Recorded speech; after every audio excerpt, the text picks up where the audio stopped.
Very good morning dear students. चलिए आज के ये नेक्स्ट क्लास हम लोग स्टार्ट करते हैं। अगर आज की क्लास जैसा कि ये सेकंड लेक्चर केमिकल इक्विलिब्रियम का है, तो अगर सेकंड लेक्चर इक्विलिब्रियम में अगर हम बात करें तो हम सभी लोग प्रीवियस लेक्चर में कुछ टॉपिक ऐसे स्टडी कर चुके थे। जैसे उस टॉपिक का नाम था कि केमिकल इक्विलिब्रियम कहाँ होता है और उसीलिए कंडीशन क्या होती है। रेट शुड बी जीरो, जिससे rate forward equal to rate backward आ जाता है। And concentration should be constant. Even हर एक मेजरेबल थिंग्स जिसको हम लोग मेजर करते हैं वो केमिकल इक्विलिब्रियम में कांस्टेंट होता है। अब हम सभी लोग लॉ ऑफ मास एक्शन में आते हैं। ये आज के सेकंड लेक्चर का सबसे पहला topic law of mass action. अगर लॉ ऑफ मास एक्शन में अगर हम आते हैं तो कोई कहता है कि लॉ ऑफ मास एक्शन क्या होता है। तो लॉ ऑफ मास एक्शन का मतलब होता है कि किसी भी रिएक्शन का जो रेट होता है वो डायरेक्टली प्रोपोर्शनल टू होता है concentration of reactant to the power of stoichiometric coefficient. कोई भी अगर आपसे कहता है कि लॉ ऑफ मास एक्शन क्या है, तो आप कहेंगे कि जो रेट होता है वो active mass of reacting substance और एक्टिव मास कंसंट्रेशन, जो रेट ऑफ रिएक्शन होता है वो concentration of reactant to the power of stoichiometric coefficient के बराबर होता है। यह डायरेक्टली प्रोपोर्शनल टू होता है। यहाँ जो n है वो आपका स्टोइकियोमेट्रिक कोफिशिएंट है। स्टोइकियोमेट्रिक कोफिशिएंट आप जानते हैं, जहाँ आगे जो नंबर लगा रहता है वो स्टोइकियोमेट्रिक कोफिशिएंट होता है। तो लॉ ऑफ मास एक्शन के हिसाब से क्या होता है कि जो रेट ऑफ रिएक्शन होता है वो concentration of reactant to the power of stoichiometric coefficient के डायरेक्टली प्रोपोर्शनल टू होता है। ये आपका लॉ ऑफ मास एक्शन होता है। जैसे एक रिएक्शन में के हिसाब से अगर बात करें, एक मान लो रिएक्शन है ए रिएक्ट टू बी प्लस सी। अगर इसका रेट की बात करें तो इसका रेट क्या होगा, आर प्रोपोर्शनल टू ए। अब ए के पावर कितना होगा, वन। ए के पावर वन इसलिए होगा क्योंकि आगे स्टोइकियोमेट्रिक कोफिशिएंट वन ही है। आया समझ में। उसी तरह अगर इस रिएक्शन का रेट निकालना चाहें तो क्या होगा, समझ गए होंगे। R proportional to concentration A and concentration B.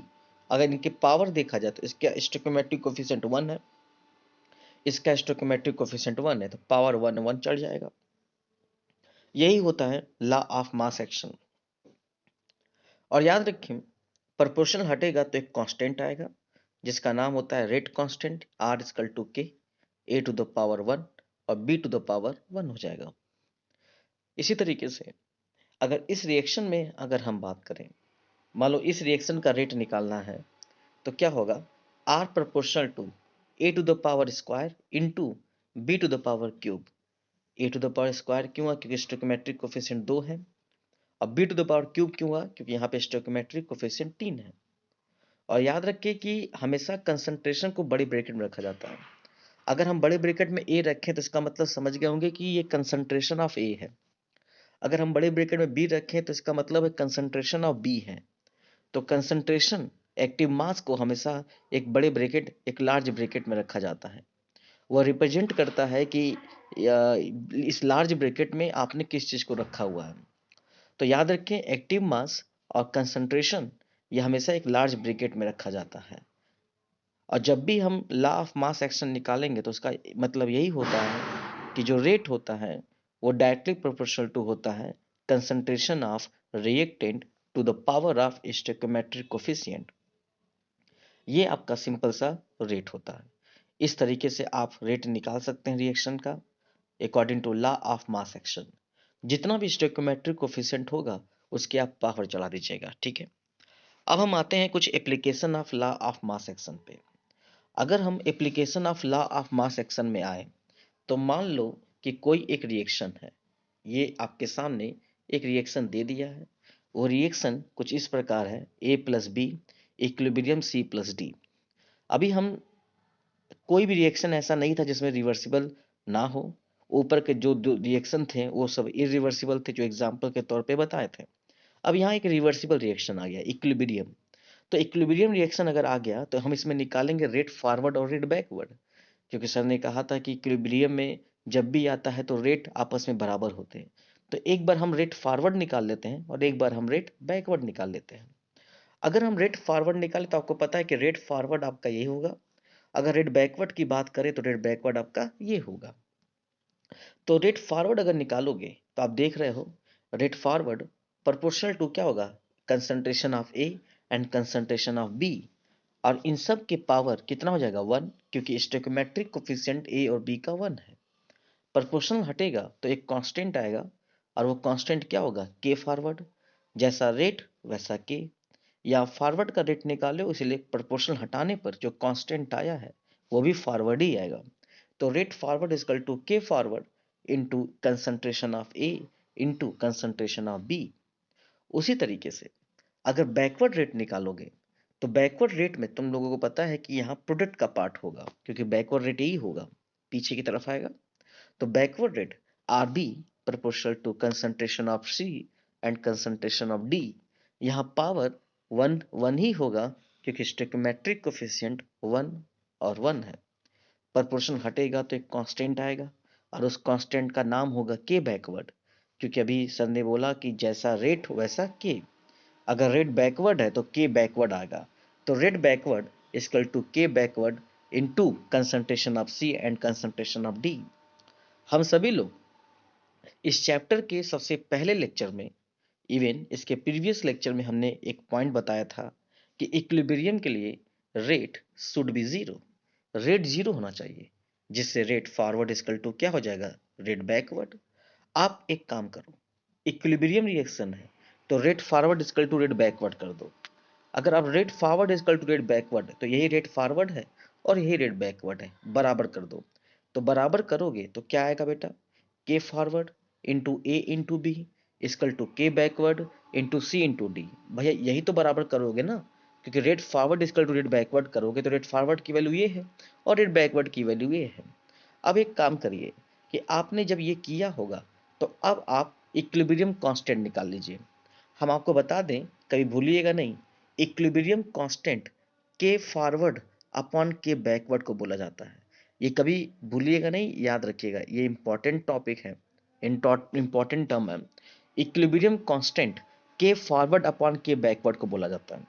अगर कभी भी कोई आपसे पूछे कि क्या है इक्विलिब्रियम कांस्टेंट, तो आप कह सकते हैं कि के फॉरवर्ड अपॉन के बैकवर्ड ये आपका इक्विलिब्रियम कांस्टेंट होता है। तो अगर यहाँ पर इक्विलिब्रियम कांस्टेंट अगर आपको निकालना है तो तुरंत आप निकाल लीजिएगा के forward upon K backward. Okay, अच्छा के फॉरवर्ड अपॉन के बैकवर्ड कैसे निकलेगा, के फॉरवर्ड यहाँ पर है, के बैकवर्ड यहाँ पे, इसको डिवाइड मार दीजिएगा। तो इसको जब डिवाइड मारेंगे तो उधर क्या बचेगा, concentration of C into concentration of D, और ये कहाँ चला जाएगा नीचे।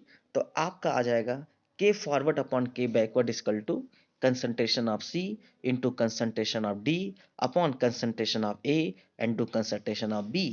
और ये जो K forward upon K backward है बेटा, फिर हम आपको बता देते हैं कि ये आपका इक्विलिब्रियम कांस्टेंट होता है, जिसको हम लोग बोलते हैं K इक्विलिब्रियम।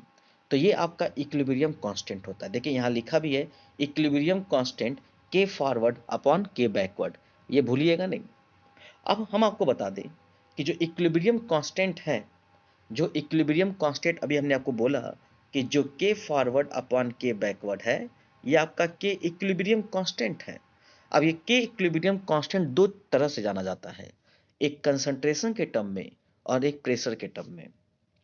अगर कंसंट्रेशन के टर्म में बोलोगे तो के इक्विलिब्रियम को लिखोगे के सी, और प्रेशर के टर्म में अगर बोलोगे तो के इक्विलिब्रियम को बोलोगे के पी। ठीक है, तो इसका मतलब जो यहाँ पर ये जो के लिखे हो ये कंसंट्रेशन टर्म है, तो के सी लिखोगे।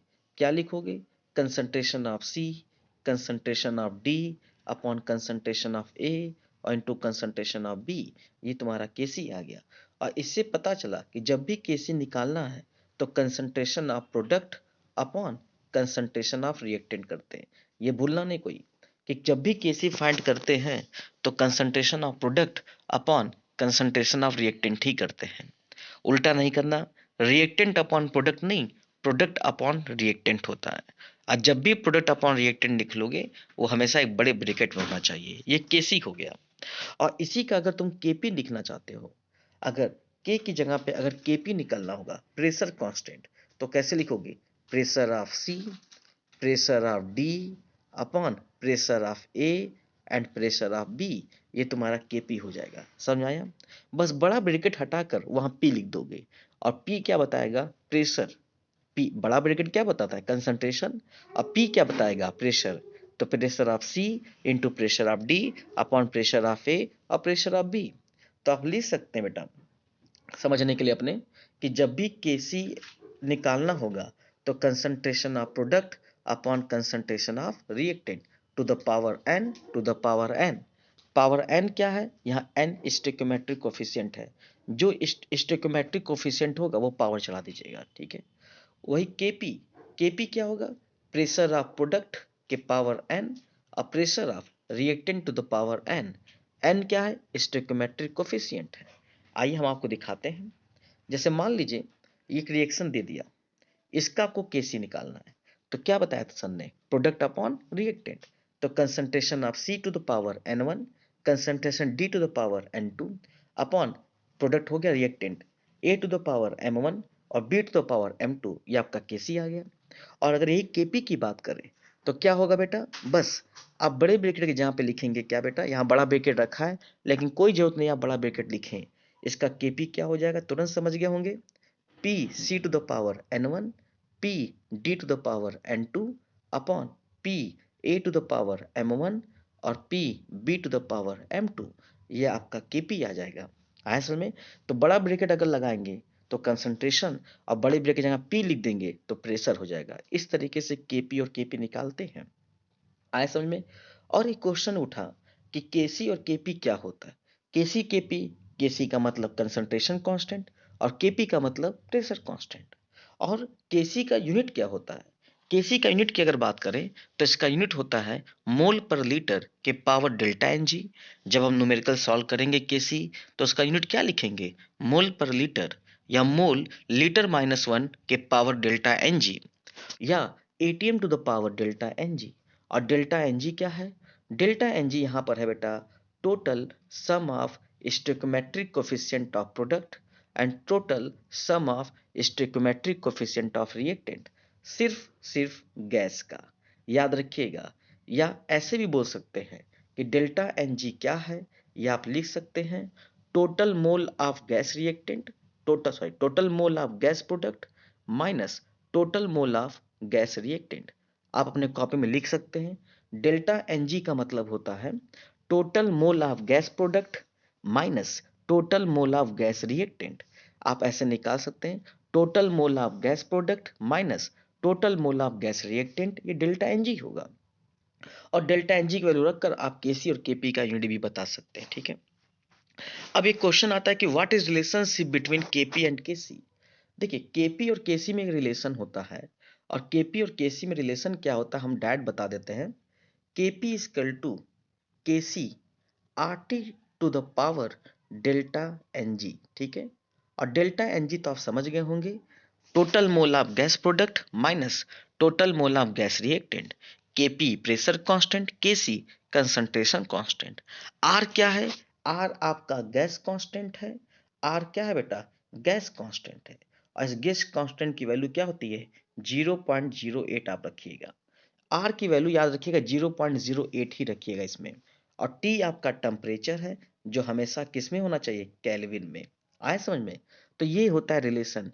रिलेशन कोई भी बोले कि क्या होता है रिलेशन केपी और केसी में, तो आप उनको कह सकते हैं कि केपी और केसी का रिलेशन होता है KP equal to 0. KP equal to KC R T to the power delta N G. ये आपका केपी और केसी होता है। और आर क्या है, gas constant 0.0821, unit ATM litre, mole minus one और केल्विन माइनस वन। तो इस तरीके से आप सभी लोग केपी और केसी फाइंड आउट कर सकते हैं।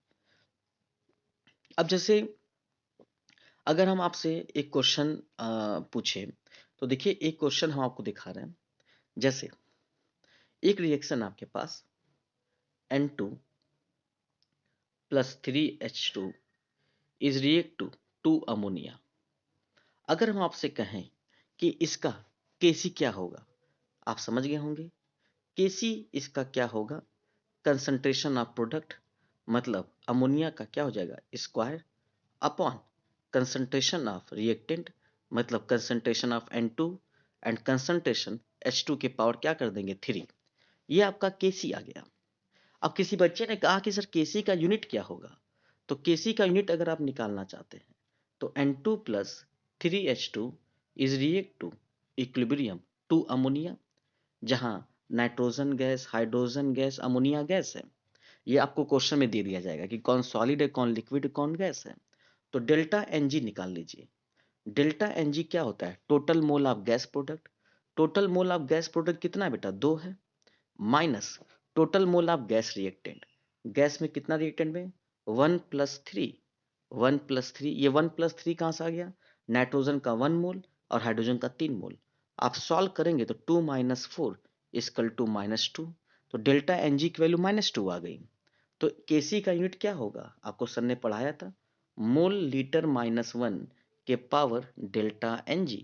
सॉल्व कर लीजिए, मोल लीटर -1 के पावर -2, सॉल्व करेंगे तो मोल -2 और लीटर यहाँ पे -1 और ये क्या हो जाएगा -2। तो इस तरीके से आप इसका वैल्यू सॉल्व करके आंसर निकाल सकते हैं। तो इसका आंसर अगर आप सॉल्व करेंगे तो मोल -2 और लीटर आपका क्या जाएगा +2, क्योंकि माइनस माइनस आपका क्या हो जाएगा प्लस हो जाएगा। तो इस तरीके से आप इसका क्वेश्चन सॉल्व कर सकते हैं और Kc का यूनिट। अब इसी तरह Kp, इस रिएक्शन का N2 प्लस 3H2 इक्विलिब्रियम क्या हो जाएगा 2 अमोनिया। अगर इसका सॉल्व करेंगे तो इसको कैसे सॉल्व करेंगे, इसका Kp निकालना है तो आराम है, प्रेशर NH3 का क्या हो जाएगा स्क्वायर, और प्रेशर क्या बेटा N2, और प्रेशर H2 का क्या कर देंगे Q, और इसका यूनिट क्या होगा ATM टू द पावर -2। -2 कहाँ से आया, ये डेल्टा Ng की वैल्यू है। आया समझे। और कोई कहता है कि इसका रिलेशन निकालिए, N2 plus 3H2 is react to 2NH3, इसका रिलेशन का फॉर्मूला निकालिए तो आप तुरंत समझ गए होंगे, Kp equal to Kc RT के पावर क्या हो जाएगा -2। ये -2 कहाँ से आ रहा है बार बार, ये डेल्टा Ng की वैल्यू है। और डेल्टा Ng क्या होता है, total mole of gas product minus total mole of gas reactant. इसी तरीके से हम और भी क्वेश्चन को सॉल्व कर सकते हैं और आगे बात कर सकते हैं। अब देखिए आगे हम आपको क्वेश्चन सॉल्व करके तरीका दिखाते हैं। एक होमोजीनियस इक्विलिब्रियम होता है और एक हेट्रोजीनियस इक्विलिब्रियम होता है। होमोजीनियस इक्विलिब्रियम का मतलब क्या होता है, एक ऐसा इक्विलिब्रियम जिसमें सेम फेस होना चाहिए, या तो सारे गैस, सारे लिक्विड, या तो सारे सॉलिड। रिएक्टेंट प्रोडक्ट अगर सेम फेस में तो होमोजीनियस इक्विलिब्रियम है। और हेट्रोजीनियस इक्विलिब्रियम का मतलब होता है अगर रिएक्टेंट एंड प्रोडक्ट एक से ज्यादा टाइप के फेस हैं, सॉलिड, लिक्विड, गैस, सॉलिड ऐसा है, तो आपके हेट्रोजीनियस होंगे। ठीक है। अब हम आपको अलग अलग तरीके से अलग अलग वैल्यू निकाल के दिखाते हैं, आप ढंग से सुनिएगा। Kp equal to Kc RT के पावर डेल्टा Ng। अगर डेल्टा Ng की वैल्यू 0 होगी बेटा तो आप शायद समझ गए होंगे कि Kp इक्वल टू क्या आएगा Kc। और डेल्टा Ng की वैल्यू अगर पॉजिटिव होगा तो Kp ग्रेटर देन क्या होगा Kc। अगर डेल्टा Ng की वैल्यू पॉजिटिव होगा तो Kp ग्रेटर देन Kc आएगा, Kp की वैल्यू ज्यादा आएगी Kc से। और डेल्टा Ng वैल्यू नेगेटिव होगा तब उस केस में Kc की वैल्यू ज्यादा आएगी Kp से, वो तो आपको पता चल जाएगा जब आप वैल्यू पुट करेंगे। ठीक है, यहाँ पे एक फैक्टर बताया गया है कि डेल्टा Ng की वैल्यू अगर क्या होगी तो क्या क्या वैल्यू आएगी। ठीक है। अब आपके सामने एक सिंपल सा क्वेश्चन रख दिया गया है। देखिए बड़ा अच्छा क्वेश्चन है ये सब। ये एक एग्जाम्पल दिया है, आप तुरंत समझ गए होंगे ये एग्जाम्पल क्या है, होमोजीनियस की हेट्रोजीनियस। यहाँ रिएक्टेंट और प्रोडक्ट दोनों गैस में है, और जब रिएक्टेंट और प्रोडक्ट दोनों गैस में है तो यहाँ पर ये होमोजीनियस है और इसका केसी निकालना है तो तुरंत समझ गए होंगे। प्रोडक्ट अपॉन क्या होता है रिएक्टेंट, तो एच आई का क्या हो जाएगा स्क्वायर अपॉन H2 और I2। इसका यूनिट क्या होगा, इसका यूनिट अगर हम निकालना चाहें तो यहाँ पर डेल्टा Ng की वैल्यू बता दीजिए कितना होगा, total mole of gas product 2 minus total mole of gas reactant 2, 2 - 2 equal to 0। अब डेल्टा Ng की वैल्यू अगर 0 है तो मोल लीटर -1 के पावर क्या रखोगे 0, इक्वल टू क्या हो जाएगा 1। मतलब ये यूनिट लेस है, इसका कोई यूनिट नहीं होगा क्योंकि डेल्टा Ng की वैल्यू 0 है। अगर डेल्टा Ng की वैल्यू 0 आ गई तो याद रखना Kc और Kp का यूनिट नहीं होगा, यूनिट लेस हो जाएगा। अब उसी तरह Kp निकालोगे तो प्रेशर HI का स्क्वायर, प्रेशर H2 और प्रेशर I2, यूनिट निकालोगे तो ATM के पावर क्या होगा -2 भाई बताया था ना, एटीएम के पावर 0 हो जाएगा, और एटीएम के पावर 0 अगर हो जाएगा तो क्या हो जाएगा, यूनिट लेस, क्योंकि वैल्यू 1 आ जाएगी। इसी तरीके से और इसका रिलेशन निकालोगे, रिलेशन क्या होगा, KP equal to K C R T के पावर 0, और आर टी के पावर 0 की वैल्यू कितनी होगी बेटा, अगर आर टी के पावर 0 है तो वैल्यू कितनी होगी, 1। तो रिलेशन आ जाएगा केपी इक्वल टू के सी। तो कोई बोलेगा कौन सा ऐसा केस है जहां केपी और केसी बराबर हो सकते हैं, तो कह दीजिए जहां डेल्टा एनजी की वैल्यू 0 होती है, और डेल्टा एनजी सिर्फ गैस का आता है बेटा, याद रखिएगा, total mole of gas product minus total mole of gas reactant. उसी तरीके से अगर हम इस क्वेश्चन पे अगर हम आए, एक और आपके सामने एक रिएक्शन दिखा दिया गया है, देखिए PCl5 PCl3 Cl2, इसका डेल्टा Ng की वैल्यू निकालेंगे तो 1 आएगा, क्यों, total mole of gas product, total mole of gas product कितना है, 1 और 1, 1 plus 1 minus total mole of gas reactant कितना है, 1, ये हो जाएगा 2 माइनस 1 इक्वल टू 1। असल में जो मोल देखते हो स्टोइकोमेट्रिक कोफिशिएंट होता है बेटा, याद रखिए, कंफ्यूज मत करिएगा। Kc कंसंट्रेशन ऑफ प्रोडक्ट, क्योंकि सर ने बोला जब भी Kc Kp निकालना होगा तो प्रोडक्ट अपॉन रिएक्टेंट करते हैं, और जितना स्टोइकोमेट्रिक कोफिशिएंट होगा, जितना उसका मोल होगा, वो पावर चढ़ जाएगा। PCl3 Cl2 क्योंकि पावर 1 1 होने, PCl5 यूनिट क्या होगा, यूनिट तो आप शायद समझ गए होंगे, मोल लीटर माइनस 1 के पावर 1, तो यूनिट हो जाएगा मोल लीटर माइनस 1। Kp निकालेंगे तो pressure of PCl3 pressure of PCl2 upon pressure of PCl5, product का प्रेशर अपॉन रिएक्टेंट का प्रेशर। यूनिट क्या होगा, यूनिट आप समझ गए होंगे, एक मिनट बच रहा,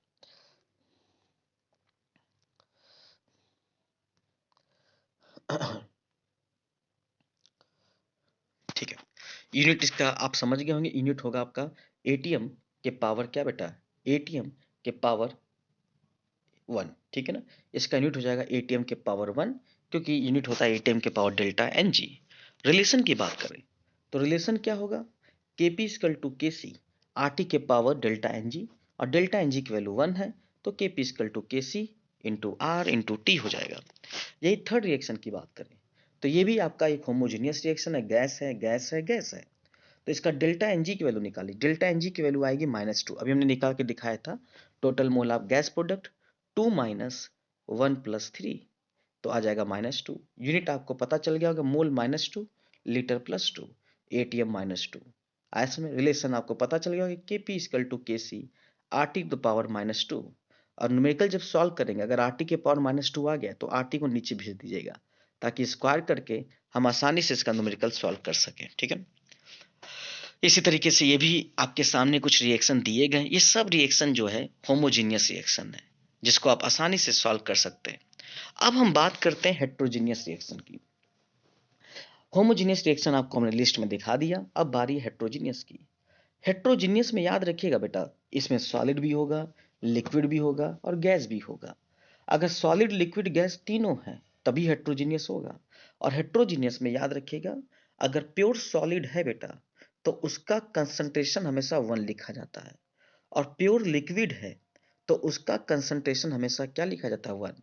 प्योर सॉलिड और प्योर लिक्विड का कंसंट्रेशन हमेशा 1 होता है, प्योर सॉलिड और प्योर लिक्विड का कंसंट्रेशन हमेशा 1 होगा। तो हेट्रोजीनियस रिएक्शन में जब Kc और Kp निकालिएगा तो कभी सॉलिड और लिक्विड मत लिखिएगा, सिर्फ गैस का लिखिएगा, क्योंकि सॉलिड और लिक्विड का कंसंट्रेशन और प्रेशर कांस्टेंट होता है। प्योर सॉलिड और प्योर लिक्विड का कंसंट्रेशन प्रेशर कांस्टेंट होता है, और कांस्टेंट बोले तो 1, जिसकी वजह से Kc और Kp में इसको हम लोग नहीं लिखते हैं, याद रखेंगे।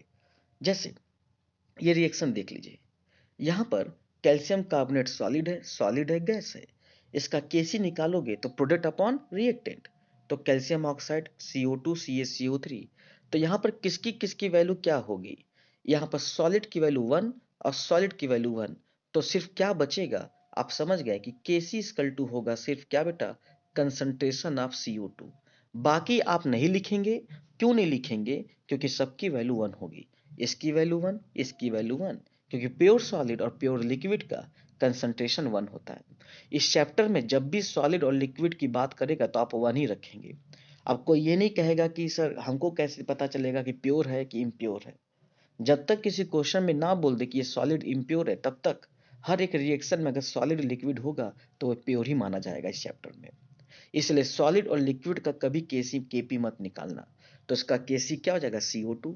और क्यों कंसंट्रेशन ऑफ CO2 ही होगा, क्योंकि CO2 प्रोडक्ट में इसलिए ऊपर होगा। और केपी निकालोगे तो सिर्फ पीएच प्रेशर ऑफ क्या हो जाएगा, CO2 आया समझ में। और यहाँ पर कैल्शियम ऑक्साइड और CaCO3 की वैल्यू 1 हो जाएगी, क्योंकि सर ने बोला था ये होता है, ठीक है। और इसका यूनिट क्या होगा, यूनिट तो समझ गए। डेल्टा एन जी की वैल्यू सिर्फ कितनी आएगी, 1। क्योंकि क्यों 1 आएगा, डेल्टा एन जी सिर्फ डिपेंड करता है गैस पे, total mole of gas product minus total mole of gas reactant. तो प्रोडक्ट में सिर्फ गैस एक ही है, माइनस रिएक्टेंट में कोई गैस ही नहीं है, तो 0। तो आंसर कितने जाएगा, 1। तो इसका यूनिट हो जाएगा मोल पर लीटर। और केपी का यूनिट हो जाएगा एटीएम के पावर डेल्टा एन जी, मतलब 1 एटीएम ही हो जाएगा, ठीक है। इस तरीके से हम इसका केसी और केपी निकाल सकते हैं। अब आइए इस रिएक्शन का निकालना है केसी। ये रिएक्शन आप देख रहे हैं, गैस है, तो इसका केसी क्या होगा, कंसंट्रेशन ऑफ CO और कंसंट्रेशन O2 के पावर 1/2। हम कार्बन सॉलिड का नहीं लिखेंगे क्योंकि इसकी वैल्यू 1 हो जाएगी। और केपी जब निकालने की बारी आएगी तो pressure of CO upon pressure of O2 के पावर 1/2। आया समझ में। और डेल्टा एनजी अगर आप निकालना चाहेंगे तो डेल्टा एनजी क्या होगा, total mole of gas product minus total mole of gas reactant, कितना है 1/2। सॉल्व करेंगे तो 1/2 ही आएगा। मतलब हेट्रोजीनियस में हम सॉलिड और लिक्विड का केपी और केसी नहीं निकालेंगे, क्योंकि कंसंट्रेशन और प्रेशर दोनों का कांस्टेंट होता है। आया समझ में। प्योर सॉलिड प्योर लिक्विड का कंसंट्रेशन प्रेशर कांस्टेंट होता है। और जब तक किसी क्वेश्चन में इम्प्योर ना बोले तब तक हम सबको प्योर ही मानेंगे, सॉलिड लिक्विड को सिर्फ निकालेंगे गैस का। उसी तरीके से यहाँ पर अगर हम बात करें, Ni है, Cu है, NiCO का होल 4 है। यहाँ गैस NiCO का होल 4 है और CO है। इसका Kc निकालने जाएंगे तो NiCO का होल 4 अपॉन CO के पावर 4 होगा। अब इसके पावर 1 ही रहेगा क्योंकि आगे 1 है बेटा, ये CO का 4 है, पूरा का नहीं है। और Ni का तो लिखेंगे नहीं क्योंकि सॉलिड है। Kp निकालोगे तो प्रेशर ऑफ NiCO का होल 4 और प्रेशर ऑफ CO का होल 4। डेल्टा एन जी की बात करें तो डेल्टा एन जी आएगा 1 - 4 इक्वल टू -3। 1 क्यों आएगा, क्योंकि total mole of gas product 1 ही है, और माइनस रिएक्टेड में गैस कितना है, 4, तो -3। यूनिट निकाल लेंगे, मोल पर लीटर -3 एटीएम के पावर -3। रिलेशन तो पता ही है, केपी इक्वल टू क्या हो जाएगा, केसी RT टू द पावर -3। तो इस तरीके से हम इसकी वैल्यू फाइंड आउट कर सकते हैं, ठीक है। अब उसी तरीके से एक रिएक्शन आप ये देख लीजिए, AgNO3 plus 2HNO3, AgNO3 plus H2O।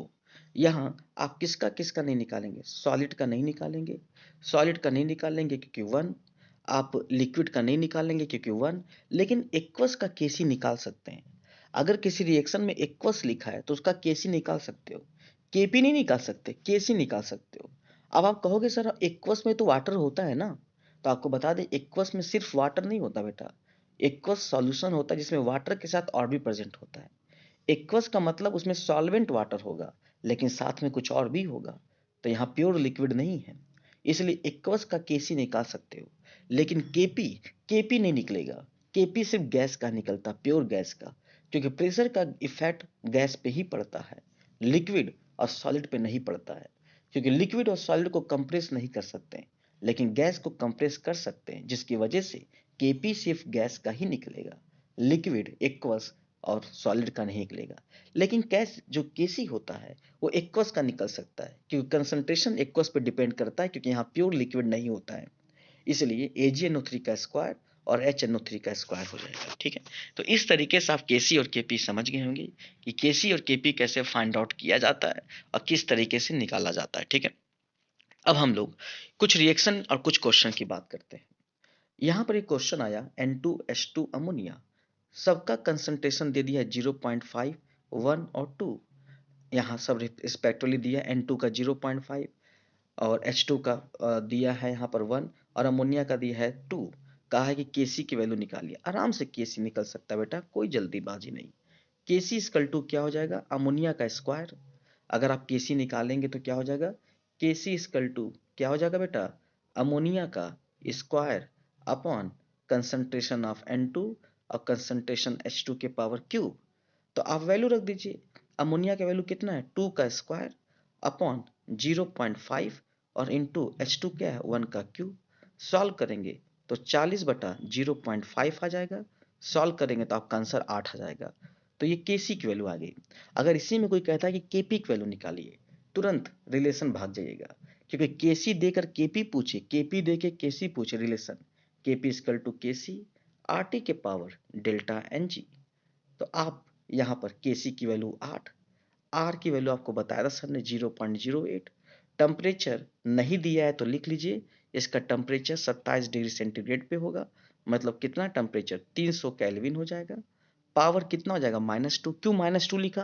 क्योंकि डेल्टा एन जी की वैल्यू इस रिएक्शन में -2 आएगी। सॉल्व करोगे तो 8 इंटू ये हो जाएगा 24 के पावर -2। आया समझ में? ये लिख लीजिए पहले, 8 इंटू 24 के पावर -2। तो केपी इक्वल टू हो जाएगा 8/24 का स्क्वायर, क्योंकि जब मैंने कहा था कि अगर ऊपर -2 होगा तो नीचे भेज देना, स्क्वायर हो जाएगा। तो 8/24 का स्क्वायर सॉल्व कर लोगे, ये तुम्हारा केपी आ जाएगा। और यूनिट तो केसी और केपी का लिख ही सकते हो, मोल लीटर -1 के पावर डेल्टा एन जी -2 और एटीएम का पावर -2। ये आपका केपी और केसी निकाल सकते हो।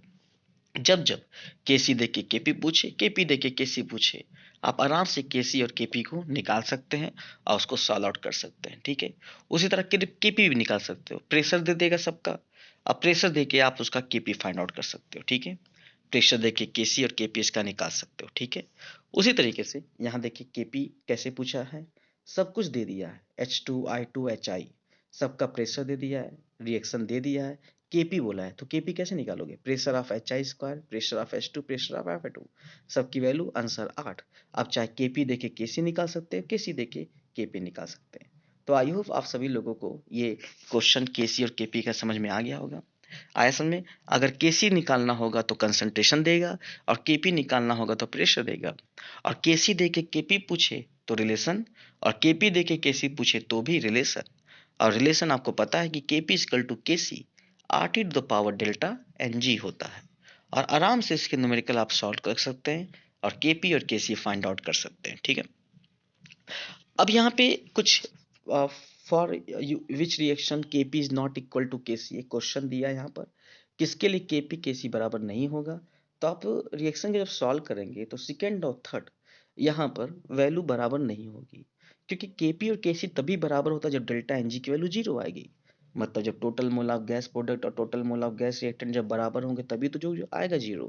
तो पहला और चौथा में डेल्टा एन जी की वैल्यू 0 आएगी, आप निकाल के देख लीजिएगा, और दूसरा तीसरा में डेल्टा एन जी -1 और -1/2 आएगा, इसी में बराबर नहीं होगा। केपी केसी तभी बराबर होगा बेटा जब डेल्टा एन जी की वैल्यू 0 होती है। ठीक है, इस तरीके से आप सारे क्वेश्चन को सॉल्व कर लेंगे। आयसन में एक find KP KC for the reaction, ये हम आपको दे देंगे, आप इसका केपी और केसी फाइंड कर लीजिएगा, इसमें कोई दिक्कत नहीं है। और कुछ ऐसे क्वेश्चन है जिसका आप निकाल सकते हैं, जैसे देखिए एक क्वेश्चन ये आ गया आपके सामने, देखिए क्या कह रहा है, for the reaction N2+3H2 equilibrium 2 ammonia, KP दे दिया है 2 × 10 के पावर 5 एटीएम, तो कह रहा है केसी निकाले, तुरंत केपी दे के केसी पूछा है 300 केल्विन पे, equation KP equal to KC R T के पावर डेल्टा एन जी। आप तुरंत केपी दिया हुआ है, केसी निकालना है, डेल्टा एन जी की वैल्यू -2 आएगी, आप तुरंत इसको सॉल्व कर लीजिएगा, केसी की वैल्यू आ जाएगी 1152 × 10⁵। ये आपका एक सिंपल सा क्वेश्चन आएगा। तो आई होप आप सभी लोगों को आज की क्लासेस में केपी और केसी कैसे निकालते हैं, केसी और केपी किसका निकालते हैं, होमोजीनियस रिएक्शन हेट्रोजीनियस रिएक्शन, आप लोग को बहुत अच्छे से समझ में आ गया होगा।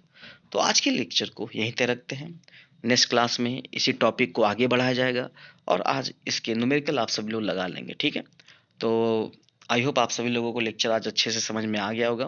तो यहीं तक रखते हैं, thank you so much dear.